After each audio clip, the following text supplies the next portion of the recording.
TDB. This is Nerdish episode 50, the 50th Nerdish. I can't believe I did this 50 weeks, man. I know the deal. Like, share, subscribe. You know, on replay. Leave some comments. Today is May 27th. This weekend it's supposed to be He-Man. So a lot of stuff going on. There's a lot of movies about to come out in the next couple months. There's a lot of shows popping out. You got Power, Raising Kanan coming back out. I think it's the final season of that. I don't know if anybody into that, but like I that's one of my guilty pleasures. Got House of the Dragon popping up. Oh, when is House of the Dragon? Good question. Next week too. Oh, the House of the Dragon. Yo, the 21st. 21st is gonna be on Father's Day weekend. So yeah, that's coming up. A lot of stuff. We have a new Spider-Man show on Amazon, Spider-Man Noir. That's been a big thing. Everybody been talking about in the nerd spirit and everything. I'm gonna check it out. Got Nicolas Cage of all people. We'll talk about that a little bit. So y'all know if again, like, share, subscribe. Please leave a comment, man, if you watch on replay. I really appreciate it. Cash App open, Streamlabs open. If y'all want to hook your boy up. And I appreciate it. Appreciate y'all coming here, man. Y'all could be anywhere else, but y'all here with me. So salute to everybody. So I'm gonna start off with this. I'm excited. I'm a big roller coaster fan. So now they're finally doing the testing for the new roller coaster Six Flags Over Texas. Now I'll show y'all. It's the tallest giga dive coaster in the world. And me and my daughter, I've been showing my daughter, we hype about this. So they actually testing it out. They done, and my brother's company, who the company he worked for, actually helped build that. So it's a little family pride with this one too, man. We were talking about it over Memorial Day weekend. So it's called Tormenta Rampage and Run. It's gonna be in the Spanish Mexican side of Six Flags Over Texas.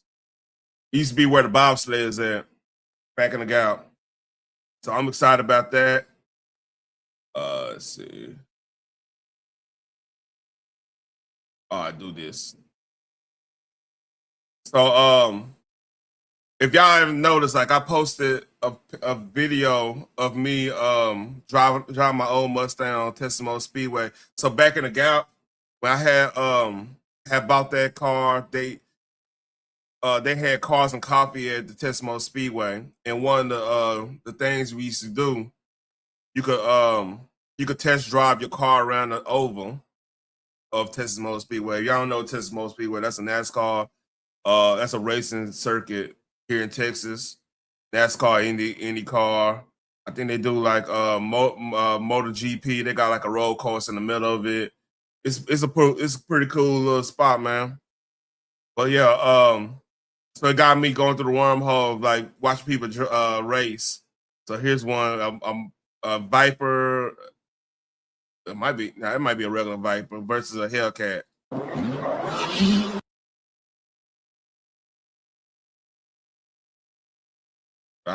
Yeah, you know, music.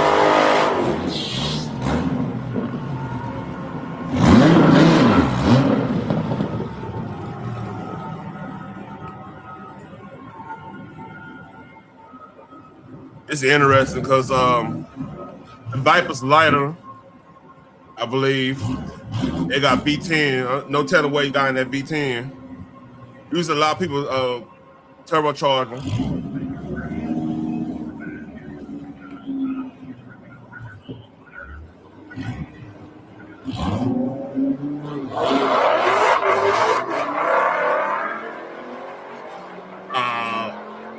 Let out.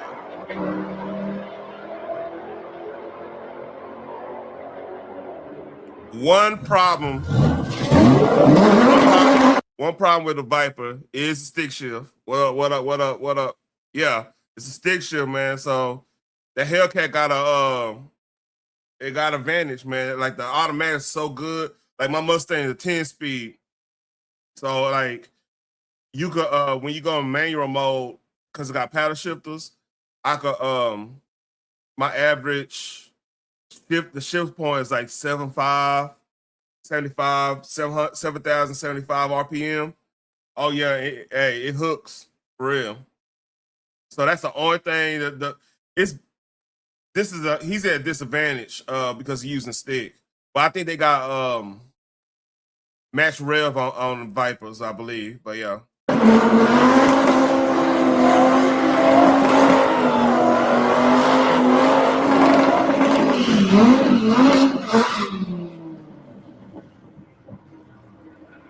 Shifting.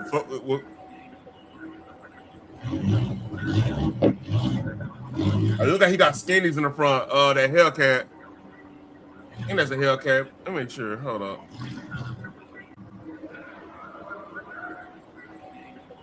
That's regular Hellcat. He got skinnies in the front. Look like it.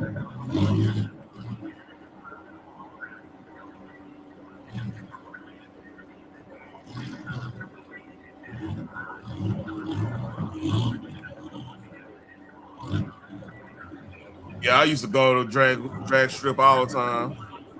It's hard on your car though, man. You gotta have a lot of red. Yeah.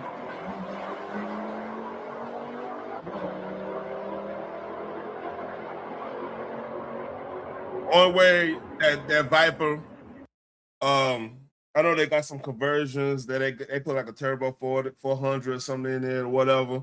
You got the actual shift knob, the quick shift that can hang with that, man. Because like if you actually, banging gears, you're not gonna be an automatic supercharged. It's gonna be hard to do that.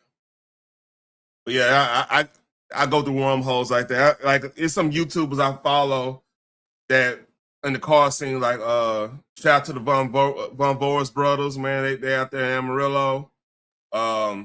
Stangmo, the one that he got me even thinking about getting a Mustang, and he's one of the biggest Mustang creators out there.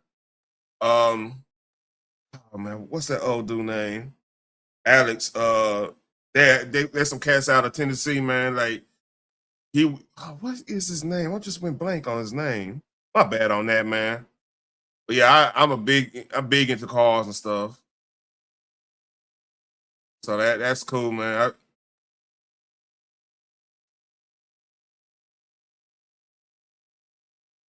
I don't know. I thought it was AI, dead ass. I still think this might be AI. Imagine you meet somebody like this at the club.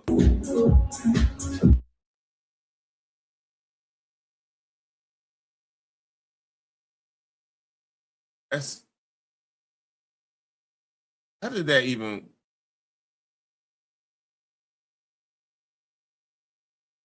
I don't know, man. I don't know how you. That's crazy. All right, and look, and this last one, I get on in some of my stories and everything. It's probably be an hour live. So imagine you. I hope that's. Oh no! I want to edit that out. That's crazy. That's crazy. I didn't notice that. That's crazy. Yeah, that's crazy. She's stuck. What's up, CX? I want to edit that out, y'all. That's crazy. So apparently, I'm gonna divert from that. Woman name. So apparently, with the Janice, shut the fuck up from Drake's thing, it came from what Joe Budden said. So let's listen. What's your white woman name? They gave me mine. It's Janice. I'm gonna tell you. Yo, you niggas is shut crazy. the fuck up. I did not know that was what that was from. Oh, Drake, that all right, Drake, you pit his head. That's cold. I gotta give him that. That's cold right there. Woman name. That's cold right there. I didn't know that was that song based off of. Let's see. That's crazy. So God trailer. God trailer. It's a movie come out next week. It's funny that we've been talking about UFOs, and then Spielberg made this movie. So let's do this.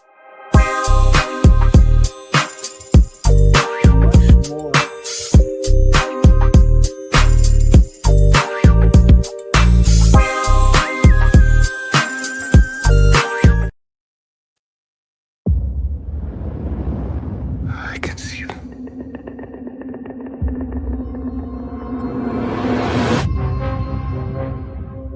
I am much more inclined now than I was when I made Close Encounters to really believe that we're not the only intelligent civilization in the universe.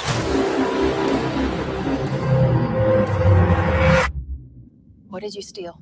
Secrets. People have a right to know the truth.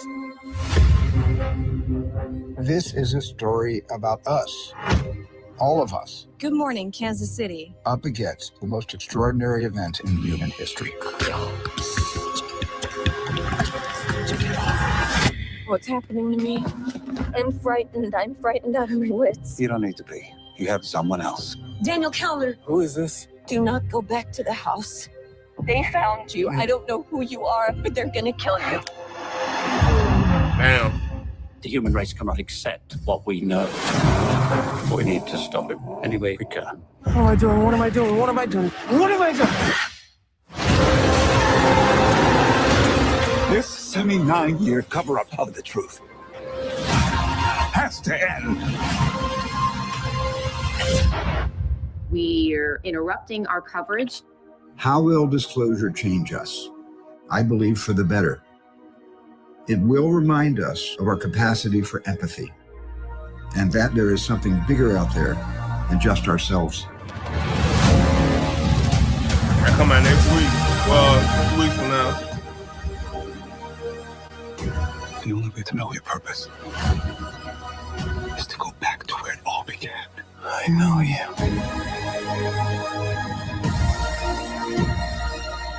I know you do. What happened to us? I used to say to myself, wouldn't it be wonderful if all of this turned out to be true? I'm now thinking, wouldn't it be wonderful for people to know Can't come. all of this is true?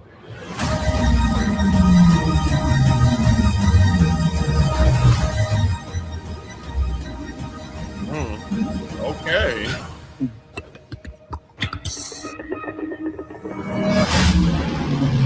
Disclosure Day. That might be a banger. That might be a sleeping banger right there.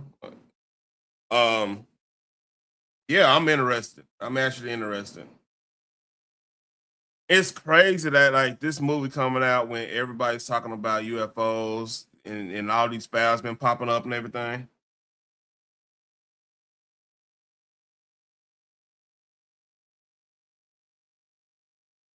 Oh, okay.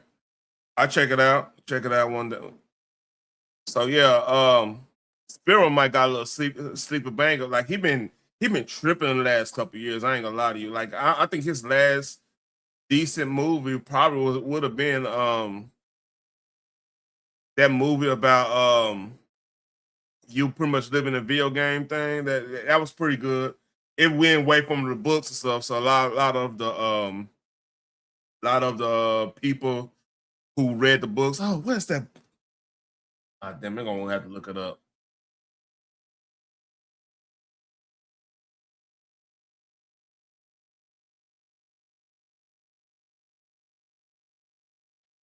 Let's see. This is the last movie. Ready Player One. Yeah, Ready. Yeah. I mean, I'm not going to debate you on that, man. You got that one. But last great movie I've watched out of him was Ready Player One. He kind of went away from the book. That was based off a book, by the way. But it was some cool, it was some cool stuff in it. So let's talk about this weekend. So, if you're 80s kid like I am, man, and you grew, it's certain shows that came out in the 80s that everybody liked. He-Man was one of them. Thundercats another. Then you get deeper. Like I was a Macross. I like Gundam and Macross. I was one of them type of kids that went deeper and saw like, and of course, like your the combat shows in the 90s and stuff. Matter of fact, another game that's out that's pretty badass. I've heard good things about it. Like, i.e., they got split screen and everything. You want to play with your kids. The new Lego Batman. I heard really good things about that. But I'll talk about that another day. I haven't played it. But I can't play it because Amazon. But so this weekend, this weekend. Oh, I gotta go watch this. Master Universe come out. And if y'all grew up in the 80s, I was born in 84. He-Man, it was three things that was everywhere. It was one, Michael Jackson. Michael Jackson was everywhere. Two, He-Man, and three might be I put just the dog scene. Oh, you know what? Nah, either the dog scene, like your Teddy Ruxpins and My Buddies and Cabbage Patches. That was a big craze. Like all the female cousins. I got one female cousin. She still got all her old Cabbage Patch dolls. Like she collected them. Barbies, of course, and stuff. Then like for us, for dudes, shit, G.I. Joe, He-Man, or fucking Transformers. You know what I'm saying? And then until Nintendo came in, that changed the game. Nintendo, everybody, I mean, a lot of people didn't get Atari like that, but Nintendo just changed the game. Everybody had that shit. So yeah, He-Man. I wonder if I'll go and play it. Oh, what? Why do that?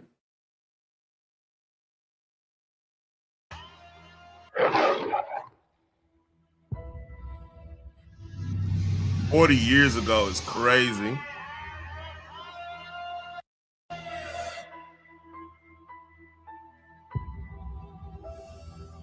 Adam, when you hold the magic sword, what do you say? By the power of Grayskull. Go on.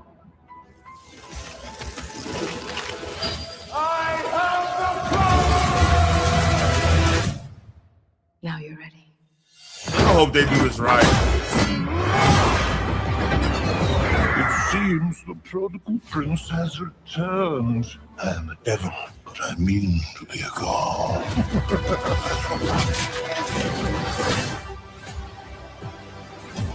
Yeah, buddy. You are he who will restore peace to Eternia. Skeletor took my family, and he destroyed. I remember the old Dolph Lundgren movie.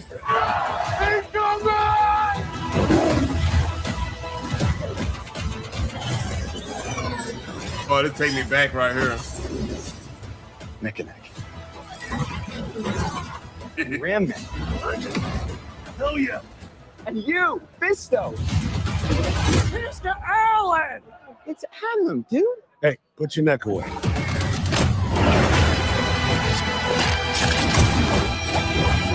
Let me show you what real power looks like. They got the boss down. The time for talk is over.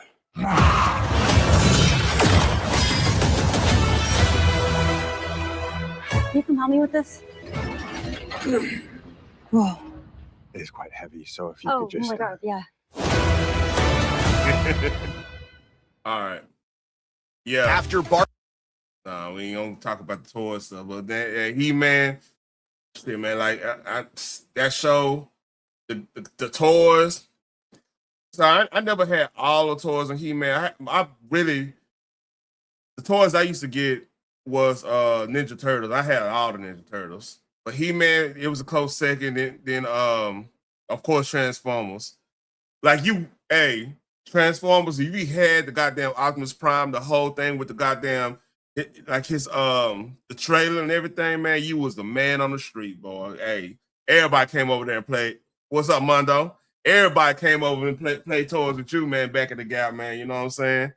Like I had a Megatron, because I was an asshole. I like Megatron, man. That shit turned to a gun. They had to fix that because the hood was coming out. But yeah. But He-Man, man, like that's shit, man. God, that take me back. Man, there was so many good cartoons back then. You know what I'm saying? Because He-Man, of course, G.I. Joe. Who didn't like G.I. Joe, man? No one's half the battle, homie. You know what I'm saying? But yeah, I'm actually excited about this now. I've heard it's been some things like the director said that they're going to try to do and everything. By the way, salute to you, Mondo. And Angie's still hating over here, man. He's still hating, so, gotta let him have it. But let's see. I've heard that, and I've heard they're getting away with they're getting away from the Cupcake Week. Oh, come on, 70s baby. Old ass. Talking about 70 baby. So, I heard about that, man. It's a lot of stuff going on. Then Congress trying to do something with make a salary cap for NIL, which is stupid, man. Like, my thing is, man, you fix the transfer portal, let the money do what it do, man. The transfer portal is a big real issue because like you gotta these kids gotta honor their deals and everything. But you know what? I'll give a little bit of time after that because I'm almost done with most of my content. We have a little time to talk about that if you want to, Armando. So this just dropped.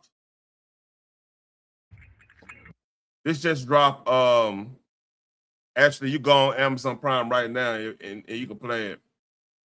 So this is Spider-noir. So it was a one-off on Spider-Man where Peter Parker was in the 20s. The whole Spider-Man thing was in the 20s, dealing with like the old gangsters and stuff in the 20s. So it's a play. I forgot who did that run. I think it was from a What If. But here we go.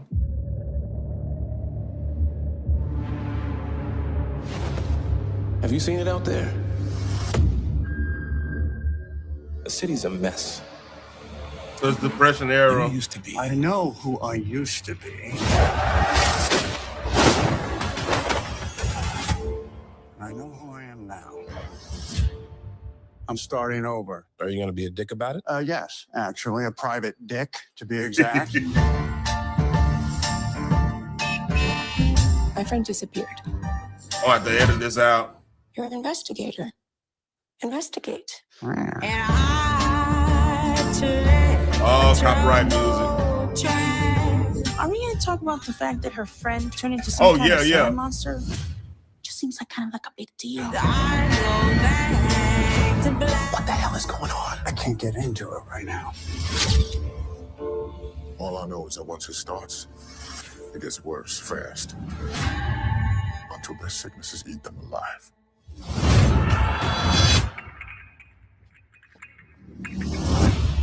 Time to show this town who's really in charge.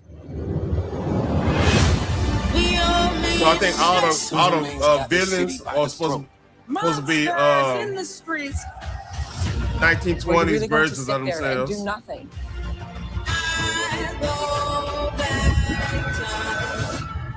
I was never a hero. There's still time for you to become one.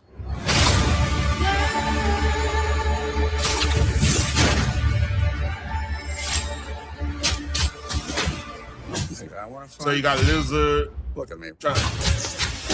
Wrong. Rocker. Because with no power comes no responsibility. Yeah, so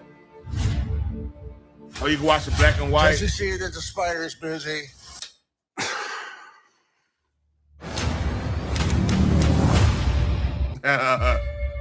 That's cool. So yeah, it's supposed to be like it's supposed to be like a 1920 version of them. So that's interesting. And of course, this is the last thing I got on movie stuff. So if y'all haven't heard like any controversy with the Odyssey, Christopher Nolan's version of it, the casting been like the big buzz in the whole. Everybody who like the Odyssey is one of those was the original classic. Put it that much. It's like the original one of the original epics to read, like next to the Bible. You know what I'm saying? Homer's the Odyssey. So this is it's been some controversy with some of the cast. Like they put in they cast Lupita Nyong'o. Is it Nyong'o? All right. Lupita, they cast her as Helen of Troy. So that's been like the biggest controversial thing, because like everybody who played Helen of Troy been white, and then they got they got Lupita playing her. And this is my take on it, right? This is my take.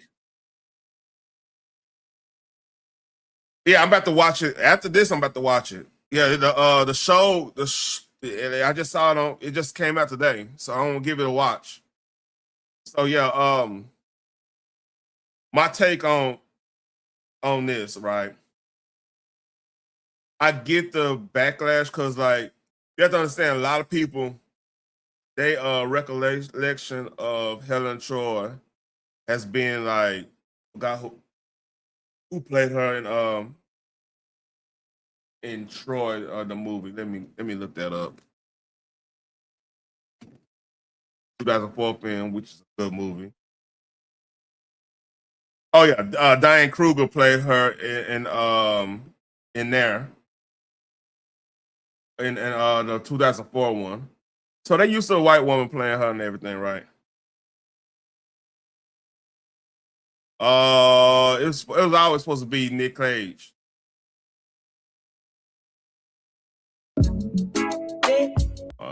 This music.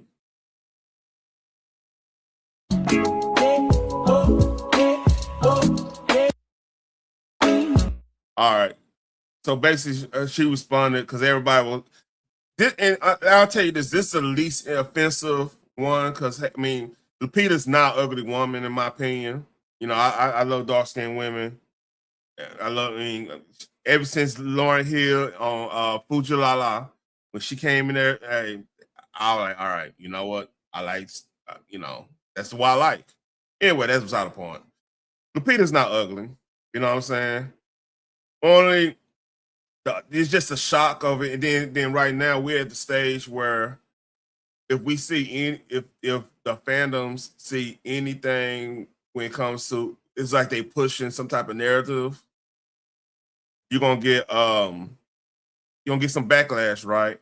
But this is not even the biggest thing. The biggest thing is, hold up, let me find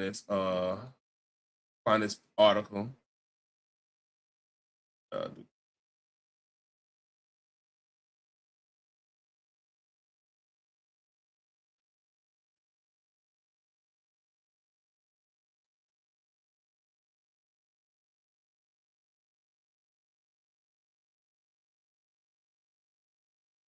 The biggest thing right now is they got Elliot Page playing Achilles.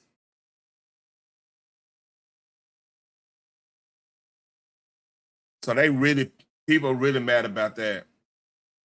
So Formerly known Elliot Page. They got he's supposed to be whoever supposed to be playing. I hate this. By the way. Supposed to be playing the Ghost of Achilles, which everybody roasted. Like if you put up Elliot Page meme, you're gonna find her playing Leonidas, pretty much all the masculine characters. They got this person's playing it. You know what I mean? RP Ellen Page, you know what I'm saying? Elliot Page, you know. But yeah, that's the bigger issue. Everybody's roasting Christopher Nolan for this. And that's if anything gonna hurt the movie, it's gonna be casting Elliot Page as Achilles. That is just insane. Honest got you, that'll probably be a good move. And I'm not gonna say it's gonna be a bad movie, but that's gonna be one of those that's people gonna hear about it and gonna be like, I'm not gonna give it time of day. You know what I'm saying? So that's the big controversy with the Odyssey. Then on top of that, like I heard something about Supergirl. Oh yeah, another thing too. The box office for Mando ain't looking too good. Mandalorian.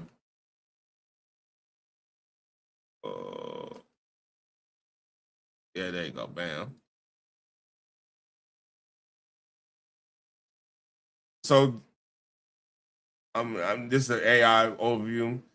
But so over the weekend, it only made $167 million globally, which is crazy thinking about a Star Wars movie making that small money. So the reason I brought this up is that now, if you do anything controversial, even if it's you're gonna do a good job at it, a lot of people not even giving the time of day right now. If they find out it's a weird casting or you don't, or that some of the cast members are saying crazy stuff on social media, people are so tuned. They so in tune with what's going on. They're not even giving any chances. So yeah, Odyssey might not be as big as Oppenheimer, but I mean it doesn't mean it's not gonna be a good movie. It's probably gonna hurt a little bit. So that's that, man. Like, hey, that's the controversy with the Odyssey. It's crazy. Like I don't like. I really believe Lupita will be an all right Helen Troy, man, because it's not like she's ugly. She's decent looking. You could see that in ancient times a little bit, because like the thing about beauty back then is different, and the standards are different. So her being exotic would have been counted as beauty and stuff. But then again, it's our interpretation. And like, that's his interpretation. I'm more all right with that. Ellen Page fan Achilles, that's just fucking dumb. So, all right, turn the music off. So, this is the new James Bond movie. This new James Bond movie, game, where it's more of like a free flow third person action game. It looks kind of good. I've seen somebody play. It looks fun.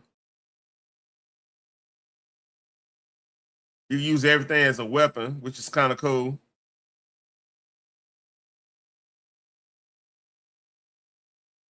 Oh man.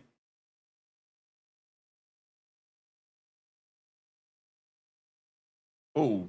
Oh. So it look like it got a little of like an Uncharted vibe to it.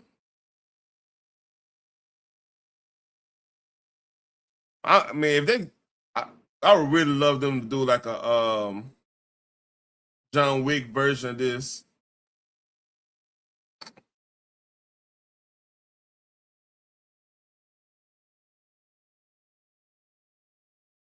Man, that's actually pretty cool.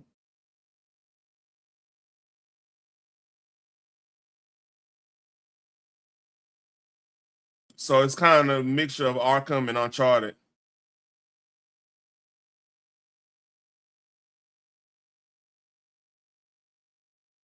Ooh.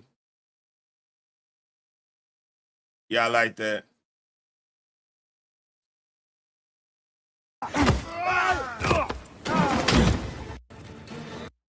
Yeah, that's badass.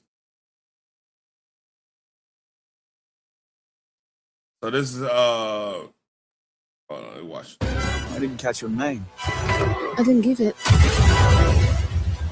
The trailer of it. Bond is immature and reckless. Headstrong. Thrill-seeking. Issues with authority. Needs our new star air crewman Bond. Do you mind telling me why I'm here? I want to make you a spy. Aston Martin. St. John Smythe, my dear. 009 is a master manipulator. To catch him, we're going to need eyes everywhere. It looks pretty good, man. Game-wise. What about the girl? A means to an end. That's an interesting pickup line. Whatever his end game is, we won't see it coming. Yeah. So yeah, it's interesting. I might give it a go. I got a lot more stuff to play. I still gotta play more Forza. So hey, I might drop the link, man. I really, it's not a lot going on other than like stuff that's about to come out. Like I'm really interested in I don't really watch probably He-Man. I might watch He-Man with my daughter, cause like she's getting into stuff I like, man. Which is that's the fun part of being a dad, man. Get to show your kids what you grew up liking.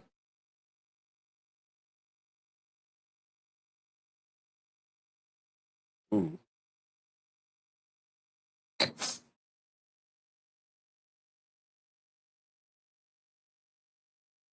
So yeah, I'll drop the link if anybody want to come up. If not, I might go on in it. I really had a. Oh, it's something I wanted to go over. Yeah, I remember. Hold on. Bookmarks.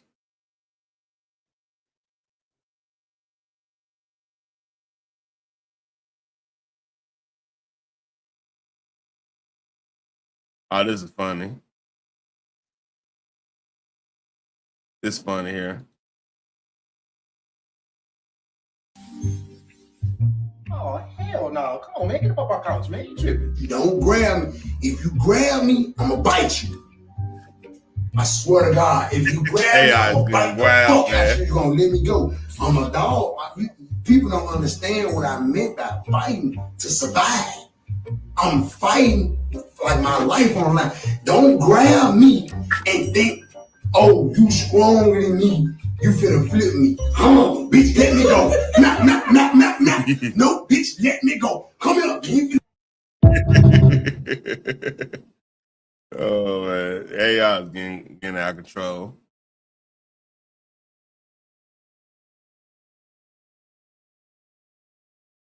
Oh no, I gotta find something else. AI is getting out of control. Oh, it's a crazy allegation. So DJ Academics, this is a little getting to hip hop a little bit. DJ Academics is saying that people that Rock Nation done sign is sending private investigators to certain people. So let's read. I got told recently that there's a ongoing dossier that was paid for and financed.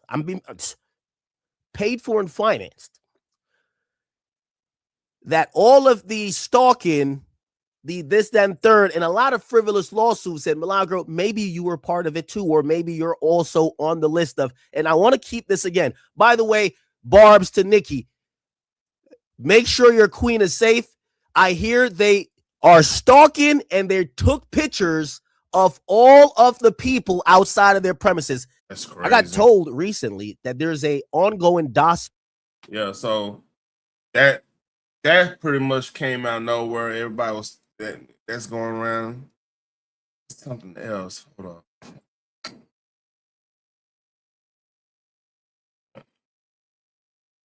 Say that. Say that.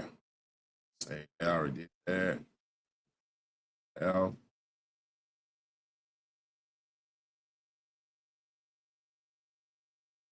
Yeah. DJ Quick had a interesting take on why music doesn't sound as good as it used to. And this is interesting. I ain't gonna lie. Shout out to Trevor Lawrence. He got a channel on YouTube. Shout out to Trevor Lawrence and stuff. But like this DJ Quick points, I kind of agree with. But let's read. Like it's like piano chords, major and minor. That's what harmonics are in tape. So when you take the tape machine away, we all got these records that were demo. They all still sound like demos because they haven't been committed to tape. And when you commit to tape, it just makes better vinyls. Like I'm reluctant to buy vinyls outside of Tyler, the Creator, for my grandson. I'm reluctant to buy vinyls because I know that they're not using tape. It's too expensive. It's too avant-garde, if you will. But yeah, that was the glue. That was the color. It's like everything sounds to me, if you give it a color palette, everything is pastel and earth tone. So what he meaning by is when they were making records, like everybody to like probably like 98, 99, they actually had physical like tape they went through, and basically when you do it, there's a reason why you have to be super quiet in the like if you watch Micah, like him tapping his feet and everything, you can hear all that with the tape, with like a tape machine, like recording the old tape, the thick tape, like I think it's like 70 millimeter or something like that. So yeah, like if you want to prove this, go listen to a vinyl, old Richard Pryor vinyl. You're gonna hear somebody rolling a blunt in that stadium, in what stadium? I'm sorry, theater. You can hear everything. You can hear a white person say the N word, like this nigga just said that. Everything. What's up, Nacho? Man, they on your ass, Nacho. But it's funny. It's all in jokes.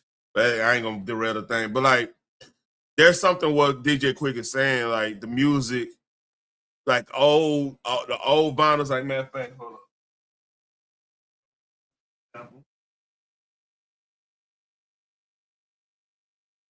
Like this boy right here, Shalimar. I guarantee Shalimar sound this shit right here. Can't remember what's on this one.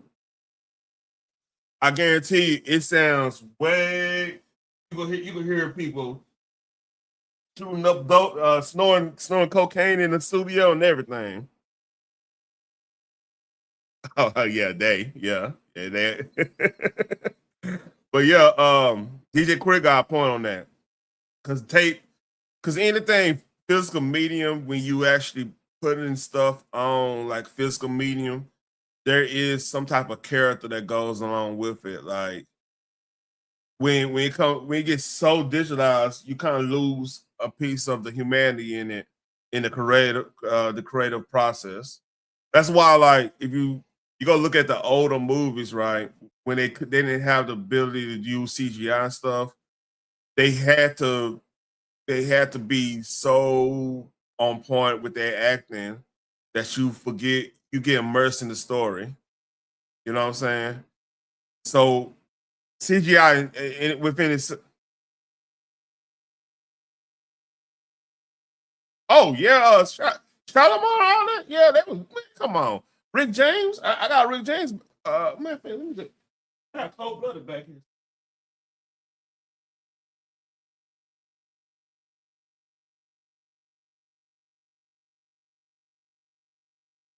Like this boy right here. This shit right here. Oh yeah. You heard everything.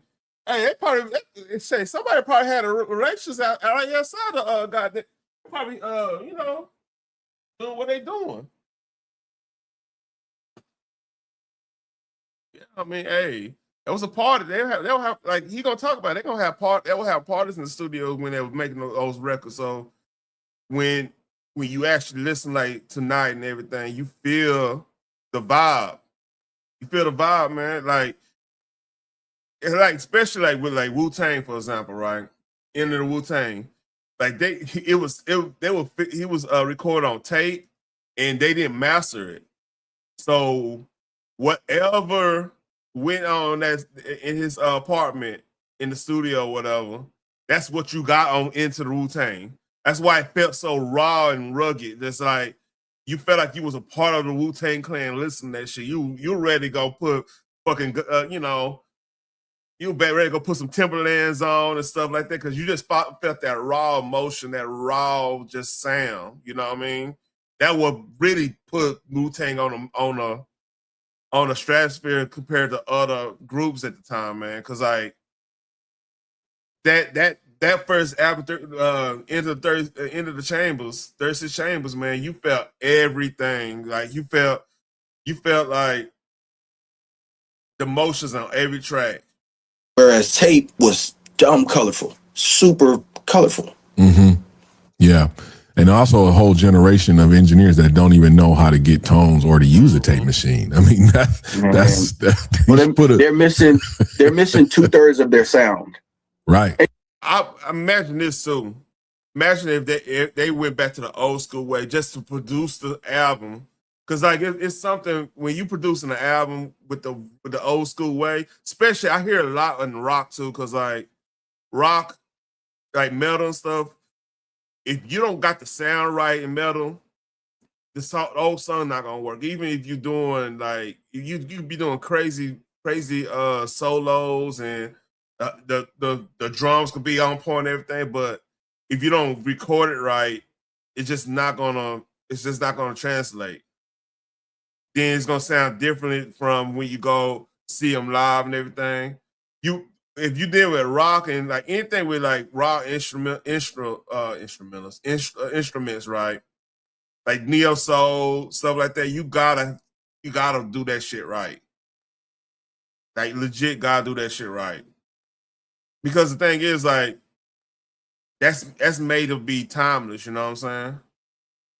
You can tell because there's I don't know if it's scientific, but for me as a DJ, there's a playability factor for records that come from tape. You can play them over and over again and they just feel good. Like I never get tired of listening to Chicago. Does anybody really know what time it is on vinyl? It just feels it's alive. It's huge. Yeah. That's from tape. The stuff that I did later with Pro Tools where I didn't have tape, it doesn't resonate as much in the concert arena as the analog, big, heavy bottom stuff. Yeah. Interesting, man. That's so true about the harmonics and what has actually happened on the physics. It was happening on the physics side with recording analog versus digital. And I know. And it's something when you do what he's saying, you're doing the analog right. The bass is gonna be deeper. Like if you listen to anything prior to listen to any of the hip hop prior to like when y'all got digitalized, even the Miami bass music, man, the bass was hit. You'll blow your speakers out for literally. If you play some of that shit right now, you don't got your settings together. You know what I mean? It's something to that. A lot of people may not understand, but they know they feel something when you say go back and listen to a Thriller on the album versus on the iTunes, right? It's different. Right. it's a different experience, man. You know what I'm saying? I'll give you an example. You're absolutely right. Yeah. Check this out. And I'll tell you another thing too. Why digital came is because it's more practical. It's everybody can handle it. See, these. There you go. These are impractical. Right. You got to put them up. They got to be under the air conditioner for the rest of their lives. But they capture energy better than anything else. I would say this, man. Yeah, Quick got a point. Especially if you want to make timeless music that's meant to be on vinyl, that's meant to be. I think Kendrick probably need to go if he ain't doing it already. He probably did it with a couple since Damn. He probably be on that type of time. Because I mean, like they ain't that far apart, like as in getting that knowledge or whatever. I think a lot of people, if you want to make that one album that's gonna stand the test of time and stuff, put the extra effort in and do it that way. Do it that way one good time, especially when you're independent and you got and you got them, you got the record companies being like a service provider for you. You can afford to just go in and make sure like you giving the best sound possible on certain albums. Now, like if you really believe in your album, that might be a good play for you to do, especially if you're established artist. Like I would expect, like if Jay-Z just pop off with something, I expect him to go and do it like that way because like whatever album Jay-Z come out with right now, even though he got controversy going on and everything, it's gonna be listened to by millions and millions of people. And Jay-Z, you grown. I mean, that's something that'd be like your lasting legacy type of stuff if you ever come out with something like that. I would say I'm trying to think of somebody else that's on that type of time that if they come out right now, it's just gonna kick. Like I think Kendrick could do that. Like, if he ain't doing it already, because like that's the one issue I do have with Drake. A lot of his music, it doesn't last. It's some stuff that lasts. Like if you got like a emotion, if that was during the time, like for example with Kanye, right? Kanye came out during the time of me graduating high school and going through a little bit of college and going through my career. That was like my part of my soundtrack of like kicking it with certain ex-girlfriends and my old lady right now and stuff. That type of, it was a soundtrack of how I was in the 2000s. Now, Wayne is part of that. You know what I'm saying? Game is a part of that. 50 Cent's a part of that.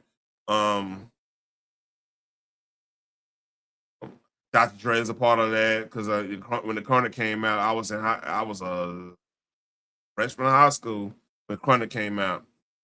So yeah, Chronic 2001. I mean, I'm trying to think of more during that time.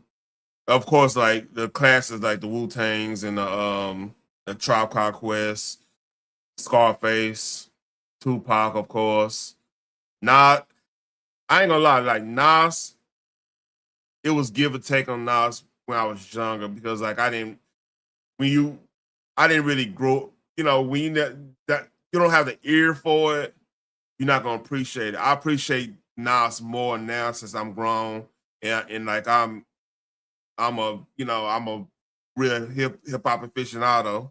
Yeah, I think like Ether was cold. Like I was on Jay-Z side on that because because that's the only dude that's coming. I was looking at it like this. He was coming down to the South.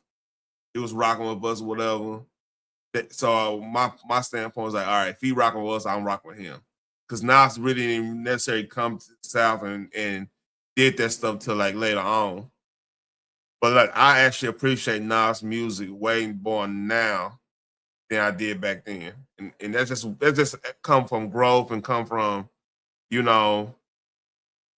being more sophisticated fan of hip hop. I at that time I was like, look, I was more on the superficial. If you rock, because like back then the South wasn't getting that much love until we forced the hand that they got love us type shit, like UGK and them and child, shit, Michael Watts and them and shit. Hey, Lil Troy and them, what they did, Fat Pat, Lil Kiki, the whole nine, Slim Thug.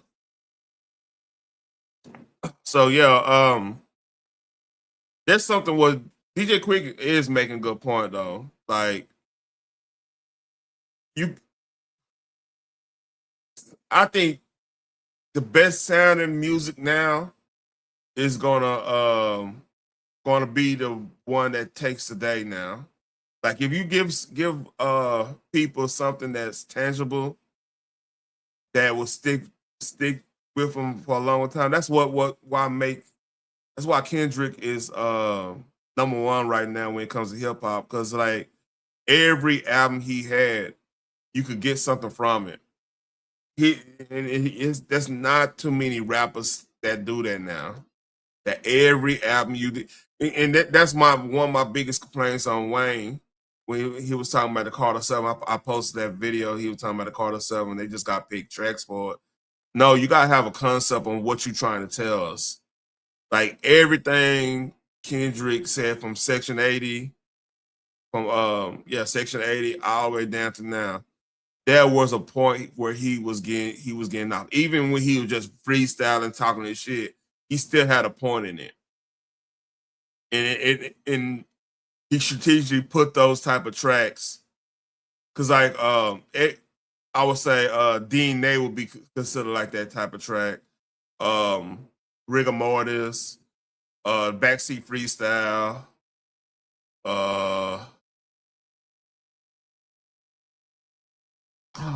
Pimp Buffalo, that's a good one. Maybe If These Walls Will Talk, but that's not necessary. That's a song, so that's a good song too. If These Walls Will Talk, because it means multiple things, but that was a good song. So yeah, like everything comes with a purpose. I think that's where hip hop is going. You gotta have some purpose in your rhyming, man. You gotta have some purpose. It's not always going to go slide on somebody and everything like that. Because like sometimes you gotta go slide on somebody. It's just the reality of the game. But you gotta have a purpose on what you're trying to get across to at least either better your community or warn your community. Because even with the gangster rap, people complain about, they were putting themselves in a position, in the mindset of the gangsters in their neighborhood or whatever like that. Because that was the biggest issue we had. Because when, of course, they were saying this stuff, but they didn't put the caveats enough for critics to say, "Hey, y'all glorifying this."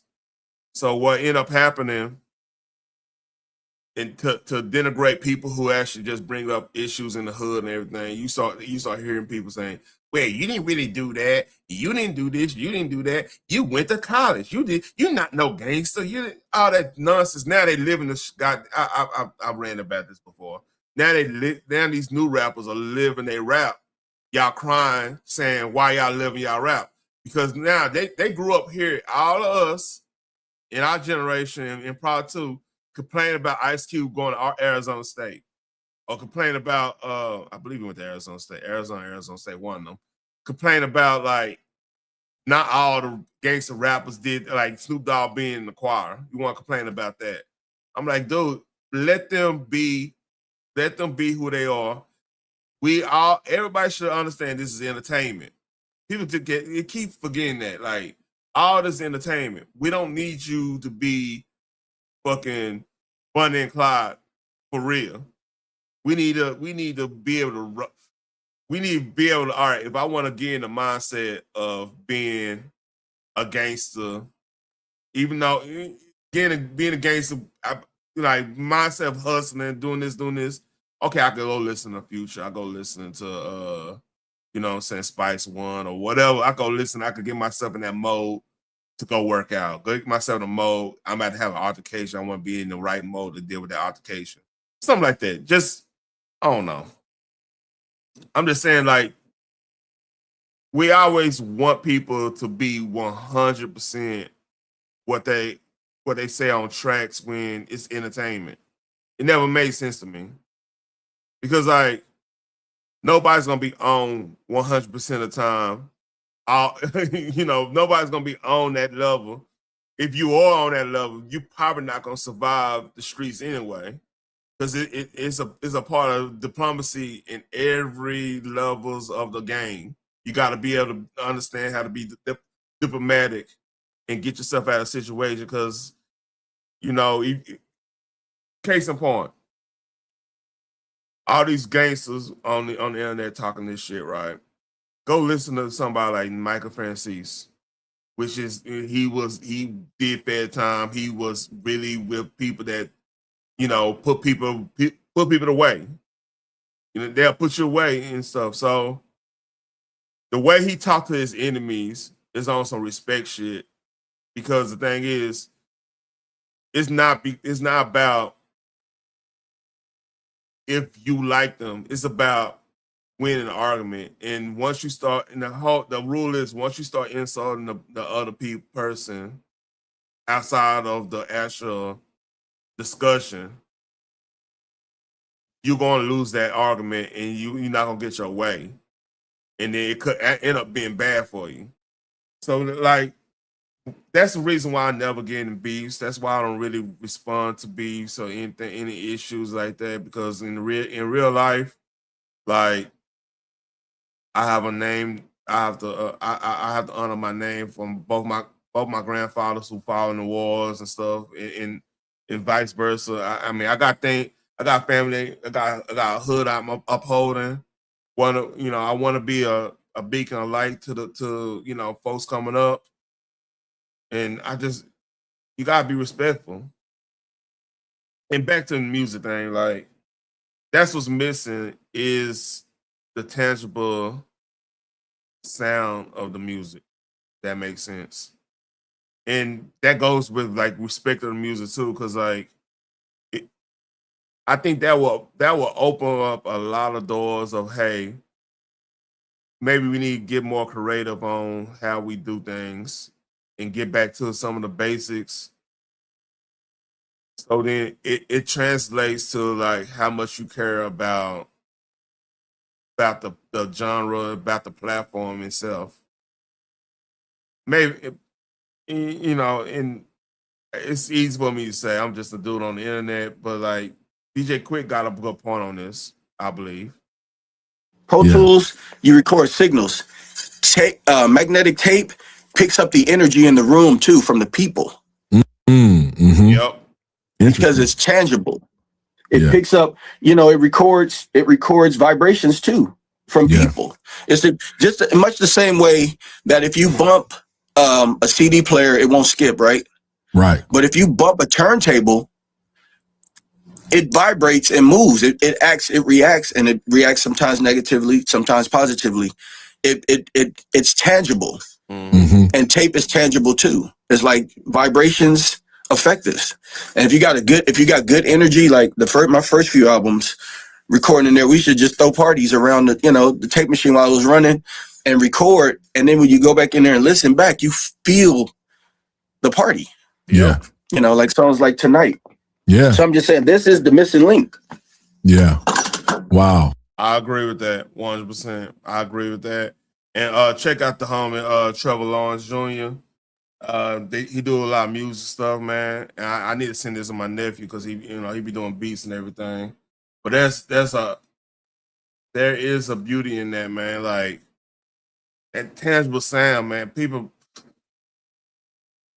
because, like, man, just listen to so there's a actual I think it's called Flawless, what's it? Full Lawless, I think Full Lawless Audio Codec. That's the acronym. So, like, I got a couple you could actually put your albums on your hard drive. It's a way to do it. Like, if I hook my I got a record player right here. Matter of fact, hook it up to USB-C. I could actually encode my albums. Like, I got, like, my Jan Jazz Control, Tribe Called Quest, which all this stuff was made with tape, like DJ Quick was talking about. So yeah, there's ways you could do that, and you can actually have it digitized and be on your phone and still be able to get that. Because, like, it's all about the frequency of what you encoding in. So if you do Flawless, it's gonna be a bigger, it's probably gonna be a bigger fan. And then beauty of Apple, I'm not too sure about Samsung, but I know Apple, they are now giving more of like lossless that version of the music. It's digitized, but you actually getting a little bit more of the feel compared to how iTunes used to sound. So I mean that's a good thing there, but you still hear a difference when you go listen to DJ Quick stuff, even on Apple Music. Then you listen to some of this newer stuff. It's going to sound, you can hear the difference of the sound. So DJ Quick is 100% right on that part. Let's see. Fuck, I ain't more.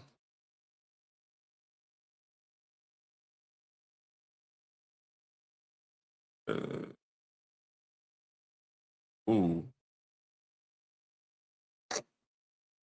Okay, I'm saving that. A lot of politics going on.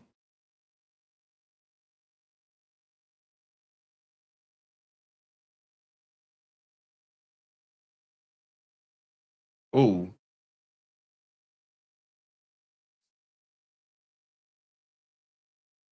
So yeah, this is about it. Keep it a buck with you. Oh, this is funny. And I leave off on this. Hold up, my contact moved on me. Don't you hate that when your contacts move on you? So here's the end up moment of the day. Charleston White versus Orlando Brown. Oh, it's 4 minutes. Damn. You didn't admit it to being fucked in the ass by a Hollywood executive. You would pause, nigga. What the hell? Pause. Hold up.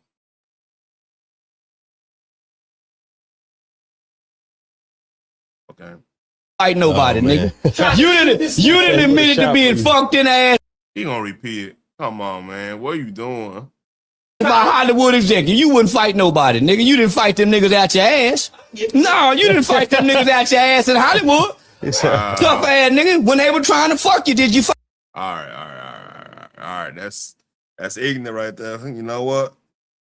You got it, Charleston. You got it, man. What? He older than me. Look, dude, I don't keep it buck with you. All right. I don't talk about people dress. You know what I mean? It's a dope shirt, right, by the way. But yeah, it's a little weird. It's a little weird. Anyway, that's the end of the moment of the day. I think I'm good, man. I might game a little bit. So yeah, y'all know the deal. Like, share, and subscribe, man. Leave a comment if you're doing a replay. And I really appreciate y'all coming with me, man. I knew it was gonna be a short episode because I'm telling you what's gonna next week. Actually, this is the slowest one we're gonna have. Next week, I got it's a lot of stuff coming out. He-Man coming out. Then we got to prepare for it's a couple shows better come out. Actually, week after this, like we got Power coming back. Then after that, we got House of Dragon. Then that Disclosure Day. Got a lot of stuff coming. So I appreciate everybody being here. And y'all know the deal. Like, share, and subscribe. And I'm gone.